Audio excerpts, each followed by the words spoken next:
வெட்டு, கந்து வட்டி கொடுமை, கல்வி பாதுகாப்பு, விலைவாசி உயர்வு, வேலை வாய்ப்பு உள்ளிட்ட பிரச்சினைகளை முன்னிறுத்தி மார்க்சிஸ்ட் கம்யூனிஸ்ட் கட்சியினர் போராட்டம் நடத்த திட்டமிட்டுள்ளனர். ஏப்ரல், மே மாதங்களில் தமிழகத்தின் பல்வேறு பகுதிகளில் மாநாடு நடத்துவதோடு மத்திய அரசு அலுவலகங்கள் முன் ஏப்ரல் 8ஆம் தேதி மறியல் நடத்தப் போவதாகவும் கட்சியின் தமிழ் மாநில பொதுச் செயலர் தெரிவித்துள்ளார்.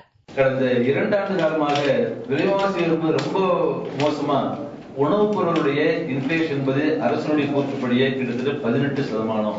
தமிழ்நாட்டில் நடக்கக்கூடிய 8ஆம் தேதி நடக்கக்கூடிய மத்திய அரசு தலைவர் முன்னால் நடக்கக்கூடிய அந்த மறியல்ல எங்கள் கட்சியினுடைய அரசியல் தலைமைக்குழு உறுப்பினர் தோழர் எஸ். ராமச்சந்திரன் பிள்ளை, ஒரு சீனியர் பொலிட் பியூரோ மெம்பர், அவர் தமிழ்நாட்டில் சென்னையில மறியல்ல கலந்துகிறாரு.